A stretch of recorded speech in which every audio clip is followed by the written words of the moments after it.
बिस्मिल्लाहिर्रहमानिर्रहीम। आज हम बायोकेमिस्ट्री का चैप्टर नंबर 7 शुरू करने लगे हैं। यूएचएस के सिलेबस के अकॉर्डिंग चैप्टर नंबर 7 है कि एंजाइम क्या होते हैं। तो एंजाइम दरअसल प्रोटीन है, लेकिन सारी प्रोटीन एंजाइम नहीं है, बल्कि कैटालिटिक प्रोटीन जो हैं वो एंजाइम कहलाती हैं। तो ऐसी प्रोटीन जो कैटालिसिस कर सकें उनको एंजाइम कहते हैं। तो ये कैटालिटिक प्रोटीन का क्या काम है? ये रेट ऑफ रिएक्शन को हमेशा इंक्रीज़ करती हैं। हमने पढ़ा था हार्मोन हार्मोन जो हैं वो रेट ऑफ रिएक्शन को रेगुलेट करते हैं। वो रेट ऑफ रिएक्शन को बढ़ा भी सकते हैं और कम भी कर सकते हैं, लेकिन enzyme always increase the rate of reaction. हमेशा एंजाइम की वजह से रेट ऑफ रिएक्शन बढ़ेगा। हार्मोन की वजह से रेट ऑफ रिएक्शन कम भी हो सकता है और ज़्यादा भी हो सकता है। ठीक है, ये आपने फ़र्क याद रखना है। उसके बाद लाज़मी नहीं है कि सारी की सारी प्रोटीन ही एज अ एंजाइम काम करें। कुछ आरएनए भी ऐसे होते हैं जो कैटालिस्ट के तौर पे काम करते हैं, जो तोड़ फोड़ कर सकते हैं। कैटालिसिस का मतलब है तोड़ फोड़ करना है, रिएक्शन के अंदर सबस्ट्रेट की तोड़ फोड़ करके प्रोडक्ट बनाना। तो कुछ आरएनए भी कैटालिस्ट के तौर पे काम कर सकते हैं। ऐसे आरएनए जो एज अ कैटालिस्ट काम करें उनको हम राइबोजाइम बोलते हैं।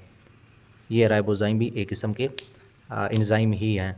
तो सबसे पहले हम देखते हैं कि एंजाइम को नाम कैसे दिया जाता है। तो इनका नोमेनक्लेचर है दो बुनियादों पे। एक होता है रिकमेंडेड नेम, इस तरह ना उसको नाम दे दिया जाता है, रिकमेंड कर दिया जाता है उसकी सबस्ट्रेट की बुनियाद पे। मसलन अगर कोई ऐसा एंजाइम जो ग्लूकोज को तोड़ रहा है तो उसे हम बोलते हैं ग्लाइकोसाइडेज। अगर यूरिया को तोड़ रहा है तो वो यूरिएज होगा। अगर लिपिड को तोड़ रहा है तो वो लाइपेज होगा। जिस सबस्ट्रेट को तोड़ रहा है तो उसी सबस्ट्रेट के बेस पे उसको नाम दिया जाता है। ठीक है, लेकिन इसके साथ ए साथ अटैच होता है। ठीक है, ये as a suffix ase, urease, lipase, सब के एंड पे होता है। कुछ जो होते हैं हम ट्रिवियल नेम भी दे देते हैं, ऐसे रिवायती नाम पड़ जाते हैं, जिस तरह पेप्सन है, जिस तरह ट्रिप्सन है। कोई बुनियाद नहीं है, बस ऐसे रिवायती नाम पड़ गया इनका। ठीक है, लेकिन बेसिकली नोमेनक्लेचर जो है, जो इंटरनेशनल यूनिट हम देते हैं इनको नेम, वो बेसिकली इनको 6 कैटेगरीज़ में तकसीम करते हैं। ठीक है, सिस्टमिक जो नेम है वो 6 कैटेगरीज़ हैं।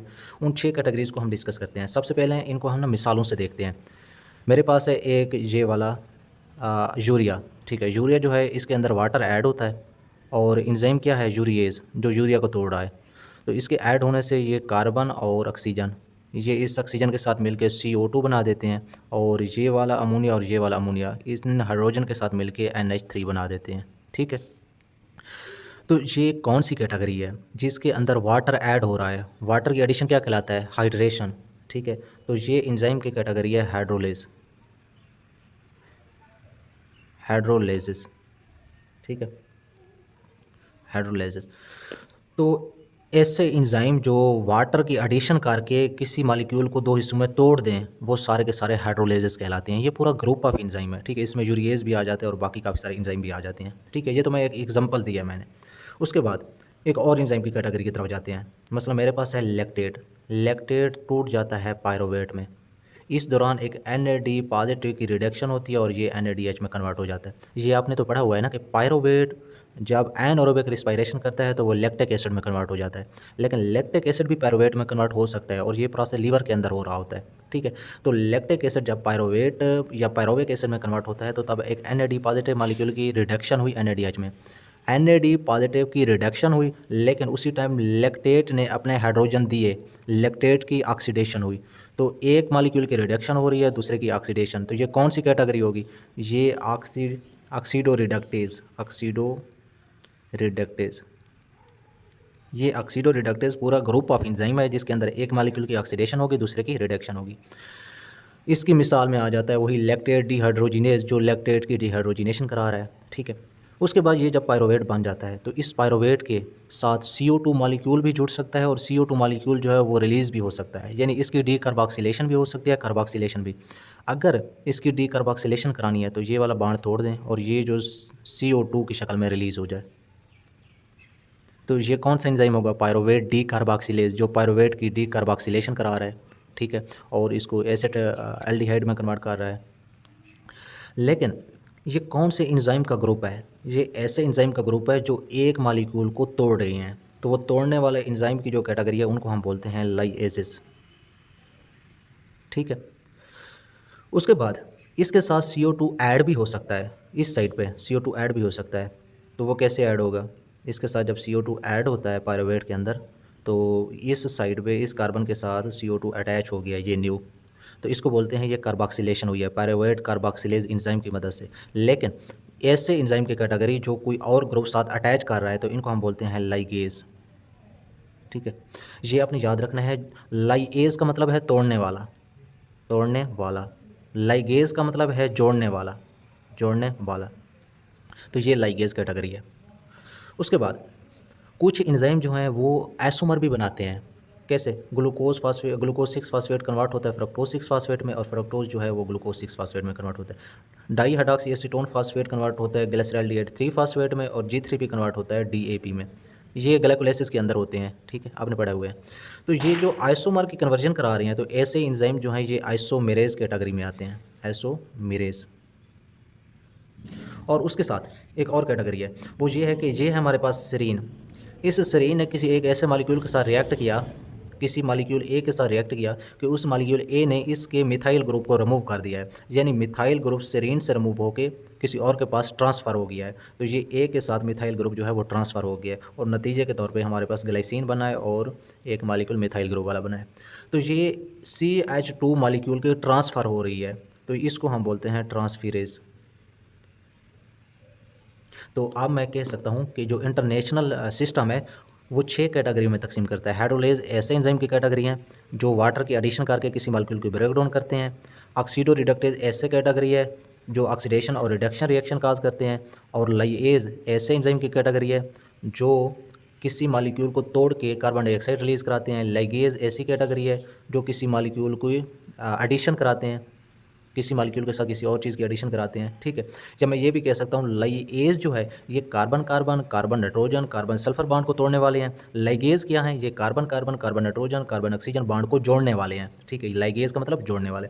उस तरह आइसोमेरेज क्या है? जो आइसोमराइजेशन काज करते हैं और किसी मालिक्यूल में से एक मिथाइल ग्रुप या कोई और ग्रुप जो है उसको ट्रांसफ़र करा रहे हैं, नाइट्रोजन ग्रुप फास्फोरस ग्रुप को ट्रांसफ़र करा रहे हैं, तो ये ट्रांसफीरेजेज हैं। ये 6 कैटेगरी जो है इंटरनेशनल हैं, ठीक है। उसके बाद हम चलते हैं एक और, हम इस इंटरनेशनल डिवीज़न को इधर से भी समझ सकते हैं, ठीक है। ऑक्सीडो रिडक्टेज होते हैं जिसके अंदर ऑक्सीडेशन और रिडक्शन हो रही हो।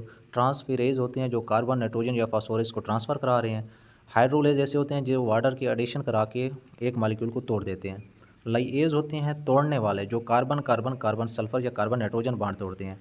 आइसोमेरेज होते हैं जो आइसोमेराइजेशन काज करते हैं, ठीक है। लाइगेज होते हैं जोड़ने वाले जो कार्बन, सल्फ़र और नाइट्रोजन को जोड़ते हैं, ठीक है। इस कैटेगरी से भी आप अंदाज़ा लगा सकते हैं, ये आप याद कर सकते हैं अच्छी तरह से।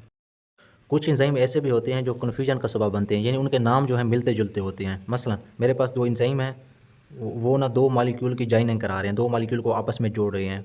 उनमें से एक है सिंथेटेज, एक है सिंथेज़। ये भी 2 मॉलिक्यूल को जोड़ता है आपस में, सिंथेज़ भी जोड़ता है। सिर्फ इनमें फ़र्क ये है कि जो सिंथेटेज है ये जब 2 मॉलिक्यूल को जोड़ता है तो उस दौरान ATP इसको ज़रूरत होती है, ठीक है। लेकिन जब सिंथेज़ 2 मॉलिक्यूल को जोड़ता है तो इसको नो ATP रिक्वायर, इसको ATP की ज़रूरत नहीं होती, एनर्जी की कोई ज़रूरत नहीं होती। इसी तरह एक और एंजाइम की कैटेगरी है जो फॉस्फेट ग्रुप को ट्रांसफ़र कराते हैं। एक फास्फाटेज है, एक फास्फोरिलेज है। एक फास्फाटेज जो है ये फास्फेट ग्रुप को रिमूव कराता है, PO4 को किसी ना किसी मॉलिक्यूल से रिमूव करा के निकाल देता है। लेकिन जो फास्फोरिलेज है ये एडिशन कराता है, ऐड फास्फेट ग्रुप। इसी तरह ऑक्सीडेज भी होता है, ठीक है, और ऑक्सीजिनेज भी होता है, जो मिलते जुलते नाम रखते हैं, उनमें थोड़ी कन्फ्यूजन होती है, उनको आपने अच्छी तरह से देखना है। उसके बाद हम चलते हैं इनकी प्रॉपर्टीज़ पे। इनकी प्रॉपर्टीज़ में से सबसे पहले आते हैं इसकी एक्टिव साइट, ठीक है। एक्टिव साइट क्या है? एक्टिव साइट जो है एक स्पेशल पॉकेट है या क्लेफ्ट है, एक गड़ा है। ये मसला मेरे पास एंजाइम है, एंजाइम का ये वाला जो गड़ा है इसको हम एक्टिव साइट नाम देते हैं, ठीक है। इस एक्टिव साइट का काम क्या है? ये अपने साथ किसी सबस्ट्रेट को अटैच करती है और एंजाइम सबस्ट्रेट कम्प्लेक्स बना के प्रोडक्ट में कन्वर्ट कर देती है। लेकिन इसकी एक्टिव साइट को बयान करने के लिए हमारे पास 2 मॉडल हैं, एक है लॉक एंड की मॉडल, दूसरा है इंड्यूस फिट मॉडल। जो लॉक एंड की मॉडल है ये कहता है कि जो एक्टिव साइट है वो है रिजिड स्ट्रक्चर। एक्टिव साइट क्या है? रिजिड स्ट्रक्चर है, यानी एक ख़ास किस्म की जो सबस्ट्रेट है वही सिर्फ अटैच हो सकती है। ये सबस्ट्रेट इसके साथ अटैच नहीं हो सकती, ये भी नहीं हो सकती, सिर्फ यही सबस्ट्रेट अटैच होगी और उसके नतीजे में क्या बनेगा? एंजाइम सबस्ट्रेट कम्प्लेक्स बनेगा और यही एंजाइम सबस्ट्रेट कम्प्लेक्स टूट के क्या बना देगा? एंजाइम प्लस प्रोडक्ट, ठीक है। लेकिन जो हमारी एक्टिव साइट है उसके अंदर जो सबस्ट्रेट फिट आएगा सिर्फ उसी की प्रोडक्शन होगी, उसी की ब्रेकडाउन होगी। बाकी जो हमारे इस एक्टिव साइट के अंदर फिट नहीं आते वो इस एंजाइम के अंदर नहीं आ सकते। क्यों नहीं आ सकते? क्योंकि इसकी जो एक्टिव साइट है वो एक रिजिड स्ट्रक्चर है, वो अपने आप को अकोमोडेट नहीं कर सकती। लेकिन इंड्यूस फिट मॉडल क्या कहता है? इंड्यूस फिट मॉडल कहता है कि जो एक्टिव साइट है वो रिजिड स्ट्रक्चर नहीं है, वो फ्लेक्सिबल है। ठीक है, यानी अगर ये सबस्ट्रेट आएगा तो ये एक्टिव साइट अपने आप को इस तरह कन्वर्ट कर देगी, ये आएगा तो ये एक्टिव साइट अपने आप को इस तरह कन्वर्ट कर देगी। जैसी सबस्ट्रेट आएगी उसी के मुताबिक ये एक्टिव साइट अपने आप को ढाल लेगी और एंजाइम सबस्ट्रेट कम्प्लेक्स बना के प्रोडक्ट बना देगी। लॉक एंड की मॉडल के मुताबिक जो एंजाइम है एक ऐसी की है जो एक स्पेसिफिक लॉक के अंदर फिट आती है और उसी को कन्वर्जन कर सकती है। इंड्यूस फिट मॉडल के मुताबिक एंजाइम जो है एक ऐसी चीज़ है जो अब आने वाली सबस्ट्रेट के मुताबिक अपने आप को ढाल लेती है और उसकी कन्वर्जन करा देती है। ठीक है, उसके बाद दूसरी जो है एंजाइम की प्रॉपर्टी वो है इनकी एफिशिएंसी। एंजाइम का काम क्या है? रेट ऑफ रिएक्शन को बढ़ाना, और ये 10 की ताकत 3 से 10 की ताकत 8 टाइम्स रेट ऑफ रिएक्शन बढ़ा सकते हैं, रेट ऑफ रिएक्शन को फास्टर कर सकते हैं।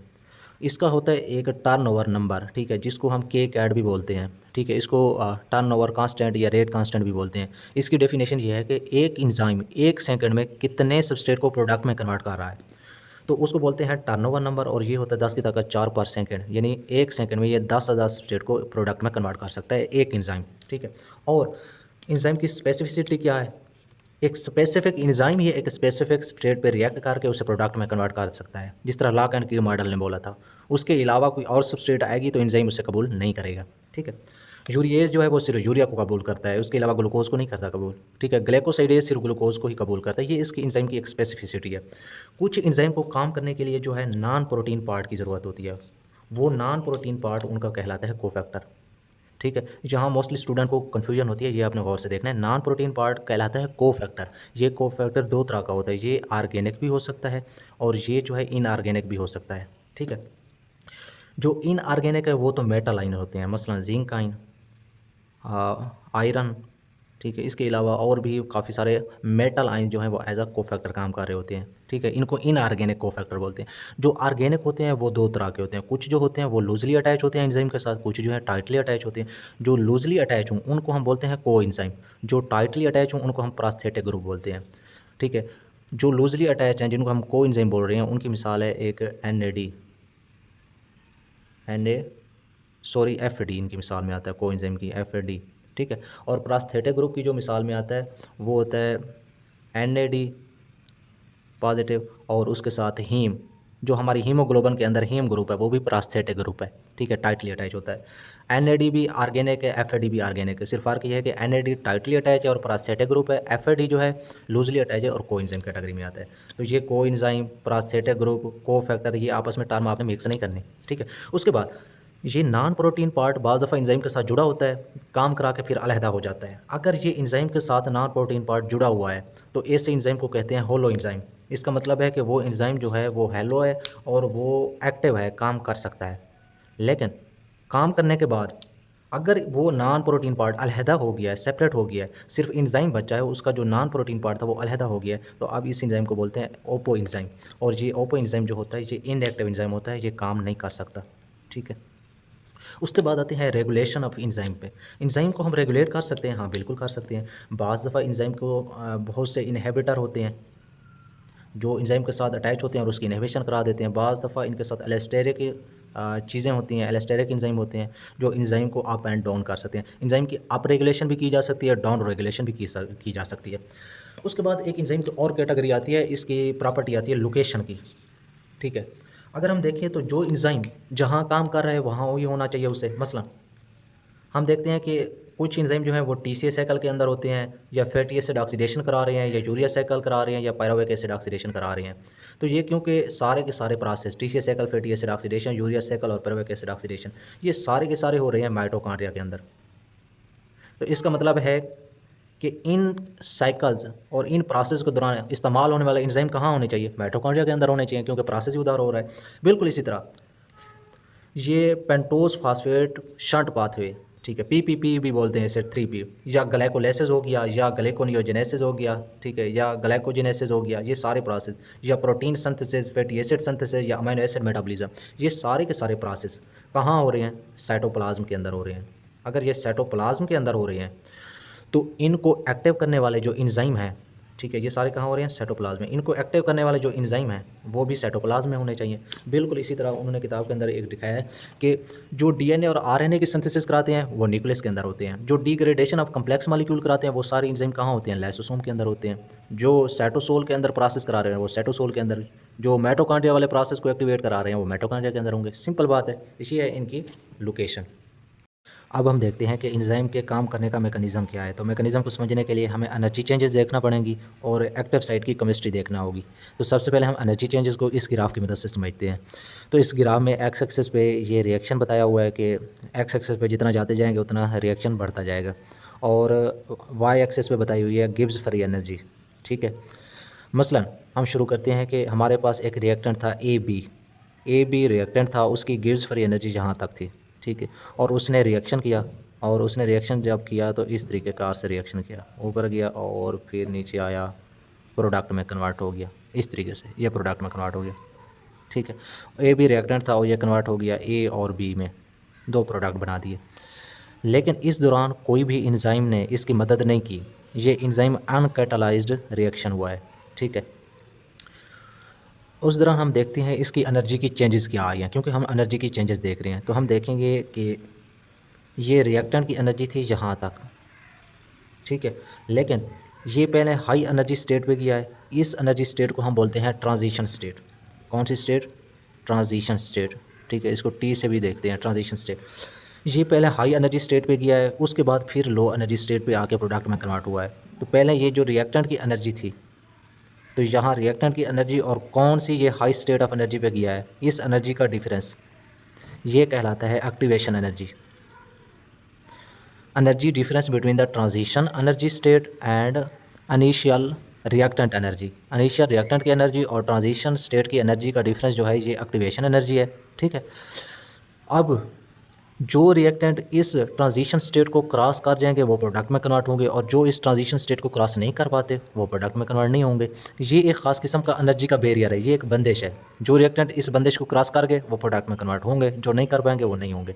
लेकिन हमने एंजाइम डाले रिएक्शन के अंदर, और उसने एंजाइम ने काम क्या किया, उन्होंने ये काम किया कि रिएक्शन के रूट को बदल दिया है, यहाँ तक उन्हें ले गए हैं, फिर वापस प्रोडक्ट में कन्वर्ट कर दिया है। इस तरह प्रोडक्ट में कन्वर्ट हो गया। हुआ क्या है कि जब हमने एंजाइम कैटालाइज्ड रिएक्शन कराया तो एंजाइम कैटालाइज्ड रिएक्शन ने ये जो एक्टिवेशन एनर्जी थी इसको कम कर दिया है। ठीक है, तो एंजाइम का काम यही है कि ये एक्टिवेशन एनर्जी को कम करते हैं, बैरियर को कम करते हैं और प्रोडक्ट में कन्वर्ट करते हैं। लेकिन इस दौरान आप देखें गिब्स फ्री एनर्जी की चेंजेस। पहले रिएक्टेंट इस जगह पे थे, ठीक है, अब जब प्रोडक्ट बने तो उनकी एनर्जी यहाँ तक है, ये देखें। ठीक है, इन रिएक्टेंट और प्रोडक्ट की एनर्जी का जो डिफरेंस है ये वाला, ये कहलाता है गिब्स फ्री एनर्जी। इसको डेल जी भी बोलते हैं, change in Gibbs free energy. Activation energy जो थी वो दोनों की मुख्तलिफ थी। एंजाइम अनकैटालाइज्ड रिएक्शन में भी जब हमने रिएक्शन के अंदर एंजाइम डाले तब भी एक्टिवेशन एनर्जी तो चेंज हुई, लेकिन गिब्स फ्री एनर्जी दोनों सूरत में सेम थी। अब हम देखते हैं कि कुछ रिएक्शन जो है हम जो है एंजाइम कैटालाइज्ड कराते हैं, कुछ एंजाइम अनकैटालाइज्ड कराते हैं। जब एंजाइम कैटालाइज्ड रिएक्शन कराएं तब जो एक्टिवेशन एनर्जी है वो कम हो जाती है एंजाइम डालने से रिएक्शन में। जब एक्टिवेशन एनर्जी कम हो जाती है तो रेट ऑफ रिएक्शन क्या है, बढ़ जाता है। साफ ज़ाहिर है, एक्टिवेशन एनर्जी कम हुई तो रिएक्टेंट ने जल्दी से इस बैरियर को क्रॉस किया और जल्दी से प्रोडक्ट में कन्वर्ट हो गए। लेकिन इस सूरत में तो एक्टिवेशन एनर्जी ज़्यादा थी और रिएक्टेंट को ज़्यादा बैरियर क्रॉस करना पड़ा, ज़्यादा रास्ते की रुकावट को बर्दाश्त करना पड़ी। ठीक है, जब एंजाइम नॉन कैटालाइज्ड रिएक्शन था तो उस दौरान एक्टिवेशन एनर्जी क्या थी, ज़्यादा थी। जब एक्टिवेशन एनर्जी ज़्यादा थी तो रेट ऑफ रिएक्शन क्या था, कम था। ठीक है, इसका मतलब है दोनों की दोनों सूरतों में एक्टिवेशन एनर्जी और रेट ऑफ रिएक्शन जो है वो मुख्तलिफ होता है। लेकिन कौन सी चीज़ें हैं जो सेम होती हैं, दोनों के अंदर इनिशियल स्टेट, ये है इनिशियल स्टेट दोनों के अंदर सेम थी, और दोनों के अंदर जो है फाइनल स्टेट जहाँ पे प्रोडक्ट बना वो भी सेम था। तो इसका मतलब है कि एंजाइम कैटालाइज्ड और एंजाइम नॉन कैटालाइज्ड में इनिशियल और फाइनल स्टेट भी सेम होती हैं। अगर इनिशियल और फाइनल स्टेट सेम है तो इक्विलिब्रियम की पोजीशन भी सेम होगी। हाँ, दोनों के अंदर क्योंकि रिएक्टेंट और प्रोडक्ट सेम एनर्जी पे वापस आए, पहले रिएक्टेंट की एनर्जी भी सेम थी, प्रोडक्ट की एनर्जी भी सेम हुई, तो इनका डिफरेंस जो है वो गिब्स फ्री एनर्जी है वो भी सेम होगा, गिब्स फ्री एनर्जी भी सेम है। तो इसका मतलब है कि जो एंजाइम है वो सिर्फ़ और सिर्फ़ एक्टिवेशन एनर्जी को आगे पीछे करते हैं। एंजाइम का क्या काम है? सिर्फ़ और सिर्फ़ एक्टिवेशन एनर्जी की ज़रूरत को कम करना और रेट ऑफ़ रिएक्शन को बढ़ा देना। बाकी ये चीज़ें सेम रहती हैं, ठीक है? ये था एनर्जी की चेंजेस। अब हम देखते हैं कि एक्टिव साइट की केमिस्ट्री। एक्टिव साइट की केमिस्ट्री पे गौर करें तो एक्टिव साइट की केमिस्ट्री जो है वो मैंने आपको दिखा दी हुई है। उसकी 2 साइट होती हैं, एक होती है बिंडिंग साइट, एक होती है कैटालिटिक साइट। जो बिंडिंग साइट है ये सबस्ट्रेट को अपने साथ बिंड करती है। कैसे बिंड करती है? मसलन ये एंजाइम था और ये सबस्ट्रेट थी। ये एंजाइम और सबस्ट्रेट ने आपस में एक दूसरे को बिंड किया और एंजाइम सबस्ट्रेट कॉम्प्लेक्स बन गया। ये एंजाइम सबस्ट्रेट कॉम्प्लेक्स जो है ये एक ख़ास किस्म की ट्रांजिशन स्टेट है।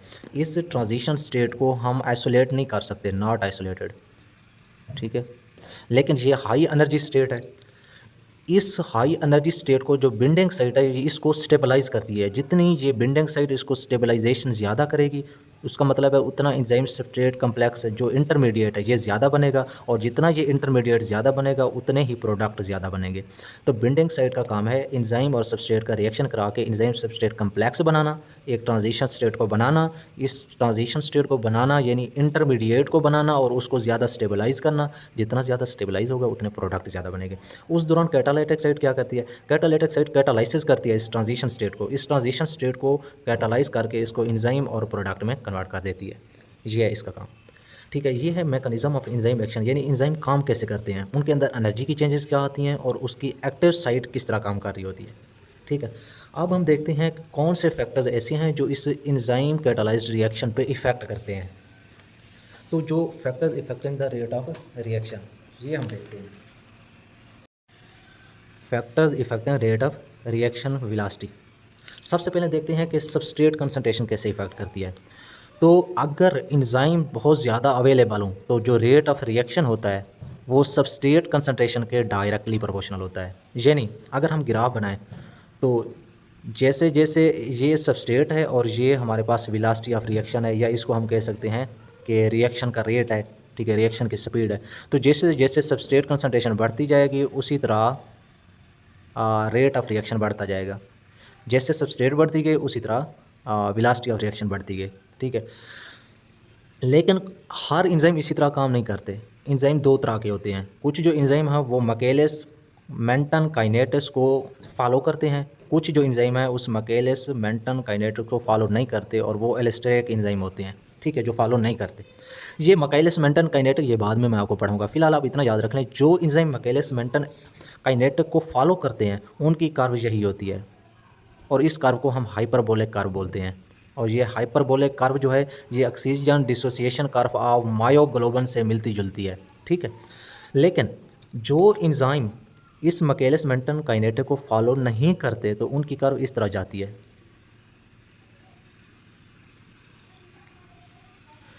ये भी रेट ऑफ रिएक्शन सबस्ट्रेट के डायरेक्टली प्रोपोर्शनल है, लेकिन जो कर्व है वो थोड़ी सिग्माइडल हो गई है हाइपरबोलिक की बजाय। तो जो फॉलो नहीं करते उनकी कर्व कैसी होती है? सिग्माइडल कर्व। और सिग्माइडल कर्व जो है ये oxygen dissociation curve of haemoglobin से मिलती जुलती है, ठीक है? ये आपने ऑलरेडी पढ़े हुए हैं। इन दोनों केसेस में आप देखें जैसे जैसे सबस्ट्रेट बढ़ी वैसे वैसे रेट ऑफ रिएक्शन बढ़ता गया, जैसे जैसे सबस्ट्रेट बढ़ी वैसे वैसे रेट ऑफ रिएक्शन बढ़ता गया। दोनों सूरतों में रेट ऑफ रिएक्शन सबस्ट्रेट के डायरेक्टली प्रोपोर्शनल है, लेकिन ये थोड़ा सा फ़र्क कर्व कहा जाता है। कुछ जो मकेलेस मेंटन इक्वेशन को फॉलो करने वाले हैं वो हाइपरबोलिक कर्व शो करते हैं, जो फॉलो नहीं करते वो सिग्माइडल कर्व शो करते हैं, ठीक है? लेकिन इसमें एक याद रखना है कि rate of reaction substrate concentration के डायरेक्टली प्रोपोर्शनल तब होगा जब एंजाइम बहुत ज़्यादा होंगे। लेकिन एक वक्त आता है कि वेलोसिटी मैक्सिमम हो जाती है, उस मैक्सिमम वेलोसिटी से मज़ीद जो है वो रिएक्शन नहीं बढ़ सकता। इस वेलोसिटी पे जो है वो सारे एंजाइम की जो एक्टिव साइट है वो पूरा हो जाती है। उसको हम नाम देते हैं एक्टिव साइट सेचुरेशन। जब एक्टिव साइट की सेचुरेशन हो जाती है तो मज़ीद सबस्ट्रेट कंसंट्रेशन जितनी बढ़ाते जाएंगे, ये मज़ीद सबस्ट्रेट कंसंट्रेशन तो बढ़ती जा रही है लेकिन एंजाइम के रेट ऑफ रिएक्शन नहीं बढ़ रहे। क्यों नहीं रेट ऑफ रिएक्शन बढ़ा? क्योंकि एंजाइम की एक्टिव साइट पूरी हो गई है, ठीक है? तो ये एक्टिव साइट सेचुरेशन का कंसेप्ट भी आपने याद रखना है। उसके बाद दूसरा जो फैक्टर होता है वो होता है टेम्परेचर। रेट ऑफ जो रिएक्शन जो है वो डायरेक्टली प्रोपोर्शनल होता है टेम्परेचर के, लेकिन up to maximum temperature, up to optimum temperature. ये ऑप्टिमम टेम्परेचर होता है ख़ास किस्म का टेम्परेचर, यानी ये टेम्परेचर है, ये वेलोसिटी है। आहिस्ता आहिस्ता जो हम टेम्परेचर बढ़ाते जा रहे हैं वेलोसिटी भी बढ़ती जा रही है, लेकिन एक ऑप्टिमम जगह पे पहुंचेगा जहां टेम्परेचर के बढ़ने से वेलोसिटी बढ़ी है, लेकिन उसके बाद अगर मज़ीद टेम्परेचर बढ़ाएंगे तो वेलोसिटी कम होगी, ये वेलोसिटी कम हुई या टेम्परेचर बढ़ता जा रहा है। तो जब मैक्सिमम वेलोसिटी पे पहुंचता है तो इसको हम ऑप्टिमम टेम्परेचर बोलते हैं, और ये ऑप्टिमम टेम्परेचर जो ह्यूमन के एंजाइम के लिए है वो है 37 डिग्री। लेकिन थर्मोफिलिक बैक्टीरिया के अंदर जो एंजाइम होते हैं उनका जो ऑप्टिमम टेम्परेचर है, क्योंकि ये थर्मोफिलिक है, इसका मतलब है कि ज़्यादा टेम्परेचर पे काम करते हैं, उनका ऑप्टिमम टेम्परेचर होता है 70 डिग्री, ठीक है, 70 डिग्री टेम्परेचर। अब बात समझने की ये है कि जब ये ऑप्टिमम टेम्परेचर पे जाते हैं, यानी जो ही टेम्परेचर बढ़ाते जा रहे हैं रेट ऑफ रिएक्शन बढ़ता जा रहा है, और ऑप्टिमम टेम्परेचर के बाद मज़ीद जब टेम्परेचर बढ़ाते हैं तो ये एंजाइम का ग्लोबुलर स्ट्रक्चर जो है वो चेंज होना शुरू हो जाता है, और एंजाइम जो है वो डीनेचर हो जाते हैं। इसलिए वो मज़ीद टेम्परेचर बढ़ने पे मज़ीद रेट ऑफ रिएक्शन बढ़ाने की बजाय कम करते जा रहे हैं। इसमें हमने मज़ीद अगर सबस्ट्रेट कंसंट्रेशन बढ़ाई तो रेट ऑफ रिएक्शन कांस्टेंट हो गया, लेकिन इसके अंदर जब टेम्परेचर मज़ीद बढ़ेंगे तो रेट ऑफ रिएक्शन कांस्टेंट की बजाय कम होना शुरू हो जाता है, क्योंकि एंजाइम के ग्लोबुलर स्ट्रक्चर जो है वो चेंज हो गया है। साफ ज़ाहिर है जब ग्लोबुलर स्ट्रक्चर चेंज हो गया तो एंजाइम काम करना ही छोड़ गए हैं। उसके बाद आता है आखिर पे ऑप्टिमम पीएच, ठीक है। हर एंजाइम एक ऑप्टिमम पीएच पे काम करता है। उस पीएच के ऊपर नीचे अगर पीएच करेंगे तो वो इस एंजाइम का जो रेट ऑफ रिएक्शन है वो कम हो जाएगा। मसलन पेप्सम जो है ये स्टोमक के अंदर एसिडिक पीएच पे काम करता है और इसकी पीएच होती है 2 पीएच, ठीक है। ट्रिप्सन जो है ये तकरीबन न्यूट्रल पीएच पे काम करता है और इसकी 6 होती है, और अल्कलाइन फास्फेट जो है ये 8 पीएच पे काम करता है, और इस पीएच को हम ऊपर नीचे करेंगे तो रेट ऑफ रिएक्शन जो है वो कम हो जाएगा। ऑप्टिमम पीएच के अंदर एक मखसूस पीएच होती है, उस पीएच को आगे करें या पीछे करें तो एंजाइम के जो है आयोनाइजेशन हो जाती है अमीनो एसिड की, ठीक है। अमीनो एसिड की आयोनाइजेशन से जो हमारे एंजाइम है वो डीनेचर हो जाते हैं और वो काम करना छूट जाते हैं, ठीक है। अब एक और पॉइंट मैं बताना भूल गया कि वो बाज़ बुक्स के अंदर लिखते हैं कि 1 डिग्री टेम्परेचर बढ़ाने से 10 टाइम्स रेट ऑफ रिएक्शन बढ़ जाता है। ये भी किसी किसी बुक के अंदर लिखा हुआ है, ठीक है। बस ज़्यादा गहराई में इसमें जाने की ज़रूरत नहीं है। इन फैक्टर्स में हमारा एक सवाल अभी बाकी है, वो ये है कि मैकेलिस मेंटन काइनेटिक क्या है। तो अब हम मैकेलिस मेंटन काइनेटिक देखते हैं। ये एक ऐसी थ्योरी है जो 2 साइंसदानों ने मिलकर दी। मैकेलिस एक साइंसदान था और एक मेंटन साइंसदान था। उन्होंने कहा कि जो रेट ऑफ रिएक्शन, जो रेट ऑफ वेलोसिटी है वो सबस्ट्रेट कंसंट्रेशन के डायरेक्टली प्रोपोर्शनल किस तरह है, ठीक है। यानी इन्होंने बताया जो रेट ऑफ रिएक्शन है या रिएक्शन की जो वेलोसिटी है, जो रिएक्शन की स्पीड है कि रिएक्शन कितनी तेज़ी से हो रहा है, ये डिपेंड करता है सबस्ट्रेट कंसंट्रेशन पे। और उन्होंने ये रिलेशनशिप निकाले। उन्होंने कहा जो रेट ऑफ रिएक्शन है वो डायरेक्टली प्रोपोर्शनल है सबस्ट्रेट कंसंट्रेशन के। ये रिलेशनशिप तो हम पहले ही पढ़ाए थे कि rate of reaction directly proportional है सबस्ट्रेट कंसंट्रेशन की, लेकिन इन्होंने एक मैथमेटिकल फॉर्म के अंदर समझाया। इन्होंने कहा जब एंजाइम और सबस्ट्रेट आपस में मिलते हैं और एंजाइम सबस्ट्रेट कम्प्लेक्स बनता है और ये रिवर्सिबल रिएक्शन होता है, और एंजाइम सबस्ट्रेट कम्प्लेक्स टूट के एंजाइम और प्रोडक्ट बनाता है। तो उन्होंने कहा कि इसका जो रेट ऑफ रिएक्शन है, जिसको हम रिएक्शन वेलोसिटी कहते हैं, उसको हम वी नॉट से ज़ाहिर करते हैं। ये बराबर होता है, एक मैथमेटिकल फॉर्म के अंदर उन्होंने दिया, ये बराबर होता है वी मैक्स सबस्ट्रेट की कंसंट्रेशन, कि सबस्ट्रेट कितना है, ओवर के एम जमा सबस्ट्रेट की कंसंट्रेशन। ऊपर वी मैक्स और सबस्ट्रेट आपस में मल्टीप्लाई हो रहे हैं और नीचे के एम और सबस्ट्रेट आपस में जमा हो रहे हैं। तो इसके अंदर आप रिलेशनशिप देखें तो वी मैक्स जो है वो सबस्ट्रेट कंसंट्रेशन के डायरेक्टली प्रोपोर्शनल है।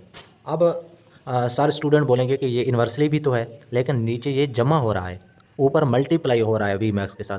मल्टीप्लाई के अंदर हम रिलेशनशिप देखते हैं, जमा के अंदर रिलेशनशिप नहीं देखते होते। तो मल्टीप्लाई हो रहा है ऊपर, तो ये वी मैक्स जो है, सॉरी वेलोसिटी जो है, ये डायरेक्टली प्रोपोर्शनल है सबस्ट्रेट की कंसंट्रेशन के, ठीक है। इस इक्वेशन ने हमें ये बताया। लेकिन के एम क्या है, सवाल ये खड़ा हो गया। के एम है एक मैकेलिस कांस्टेंट। इस मैकेलिस कांस्टेंट ने, इस के एम की वैल्यू ने बताना है कि एंजाइम जो है वो सबस्ट्रेट के साथ कितनी अट्रैक्शन के साथ जुड़ता है। तो वो कहते हैं अगर के एम की वैल्यू ज़्यादा होगी तो affinity of substrate with enzyme, enzyme के साथ सबस्ट्रेट के जुड़ने की जो एफिनिटी है वो कम होगी। अगर के एम की वैल्यू कम होगी तो एंजाइम की सबस्ट्रेट के साथ जुड़ने की जो ताकत है वो ज़्यादा होगी। इसका मतलब है के एम की वैल्यू और affinity of substrate with enzyme ये इन्वर्सली प्रोपोर्शनल है, ठीक है। लेकिन के एम की वैल्यू जो है वो कैसे बताती है सबस्ट्रेट कंसंट्रेशन का रिलेशनशिप, ठीक है। तो इस सूरत में के एम की वैल्यू जो है वो बड़ी भी हो सकती है सबस्ट्रेट कंसंट्रेशन से, बड़ी भी हो सकती है, या Km की वैल्यू जो है वो छोटी भी हो सकती है, या Km की वैल्यू सबस्ट्रेट कंसंट्रेशन के बराबर भी हो सकती है। ये 3 सूरतें हो सकती हैं। अगर Km की वैल्यू सबस्ट्रेट कंसंट्रेशन से बड़ी है तो इसका मतलब है सबस्ट्रेट कंसंट्रेशन क्या है, लो है, तो इसका मतलब हमारे रिएक्शन के अंदर सबस्ट्रेट जो है वो कम है। अगर सबस्ट्रेट कम है तो ऐसी सूरत में जो रिएक्शन की स्पीड है वो डायरेक्टली प्रोपोर्शनल होगी सबस्ट्रेट कंसंट्रेशन के। रिएक्शन के अंदर हम जितनी सबस्ट्रेट डालते जाएंगे उतना रेट ऑफ रिएक्शन बढ़ता जाएगा। क्यों? क्योंकि सबस्ट्रेट है कम, तो जितनी सबस्ट्रेट डालते जाएंगे उतना रेट ऑफ रिएक्शन बढ़ता जाएगा। इस तरह का रिएक्शन को हम बोलते हैं फर्स्ट ऑर्डर रिएक्शन। अगर Km की वैल्यू छोटी है और सबस्ट्रेट कंसंट्रेशन ज़्यादा है तो इसका मतलब है कि हमारे पास ज़्यादा सबस्ट्रेट है। तो अब रिएक्शन की वेलोसिटी सबस्ट्रेट कंसंट्रेशन पे डिपेंड नहीं करेगी, क्योंकि सबस्ट्रेट तो वैसे ही ज़्यादा है। ठीक है, अब जो है हमारी वेलोसिटी है वो इंडिपेंडेंट ऑफ सबस्ट्रेट कंसंट्रेशन है, और इस तरह के रिएक्शन को हम जीरो ऑर्डर रिएक्शन बोलते हैं।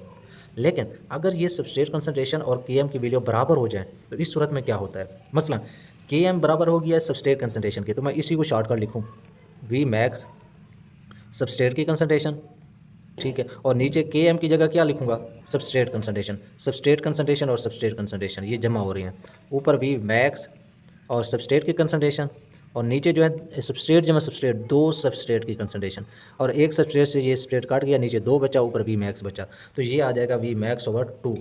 तो जब Km जो है वो सबस्ट्रेट कंसंट्रेशन के इक्वल होगा तो उस सूरत में हमारी जो रेट ऑफ रिएक्शन होगा, वेलोसिटी ऑफ रिएक्शन होगी, वो मैक्सिमम वेलोसिटी का हाफ होगी। ठीक है, तो ये मैंने मैकेलिस मेंटन काइनेटिक्स से हमने डिस्कवर किया कि जो मैकेलिस मेंटन काइनेटिक्स है वो हमें बताता है कि वेलोसिटी जो है रिएक्शन की वो सबस्ट्रेट कंसंट्रेशन का डायरेक्ट है, और जो मैकेलिस कांस्टेंट है वो हमें इस तरह की सूरतें बताता है। ठीक है, अब देखते हैं कि ये कब अप्लाई होता है। मैकेलिस मेंटन के मफरूज़े क्या हैं।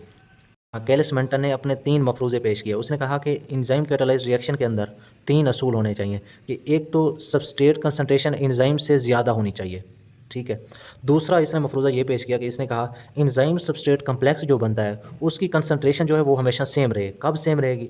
जब एंजाइम सबस्ट्रेट कम्प्लेक्स की फार्मेशन और डिग्रेडेशन सेम हो जाएगी, यानी एंजाइम प्लस सबस्ट्रेट आपस में मिल के एंजाइम सबस्ट्रेट कम्प्लेक्स बना रहे हैं और ये टूट के एंजाइम प्लस प्रोडक्ट बना रहे हैं। तो जब इसकी फॉर्मेशन और इसकी डिग्रेडेशन आपस में इक्वल हो जाएंगी तब एंजाइम सबस्ट्रेट कम्प्लेक्स जो है वो सेम रहेगा।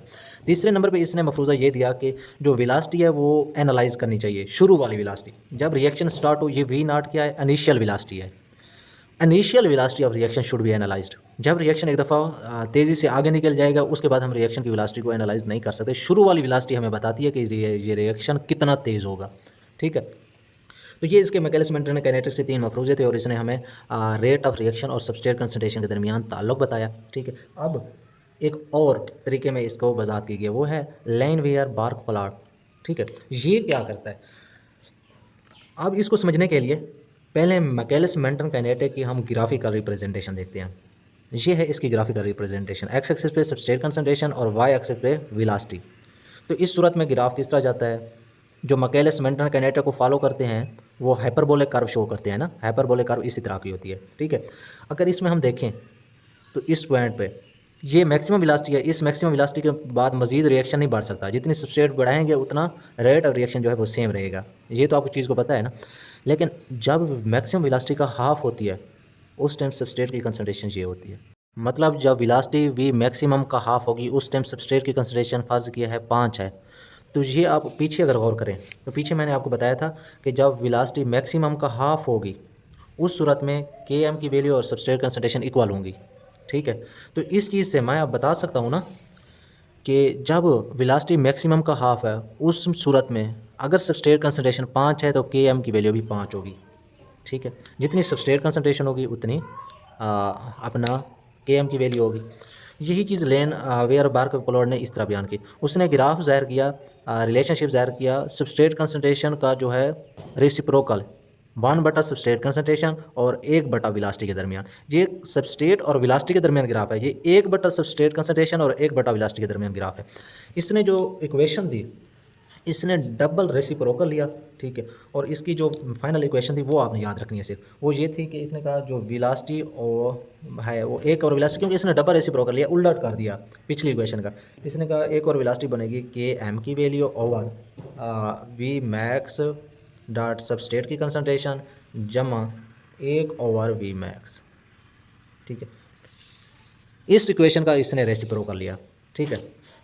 जब इसने इस इक्वेशन का रेसिप्रोकल लेके एक ओवर सबस्ट्रेट की कंसंट्रेशन और एक और वेलोसिटी के दरमियान ग्राफ बनाया, तो उसकी जो लाइन थी वो बिल्कुल इस तरह सीधी गई। ठीक है, यानी बजाय हाइपरबोलिक कर्व आने के वो स्ट्रेट लाइन हासिल हुई। और उस स्ट्रेट लाइन पे पता है दो इसने मेन चीज़ें हमें बताई। जब ये स्ट्रेट लाइन सबस्ट्रेट कंसंट्रेशन वाली एक्स एक्सेस पे मिली, तो इंटरसेप्ट जब ऑन एक्स एक्सेस मिला तो इसने हमें वैल्यू ऑफ के एम बताई।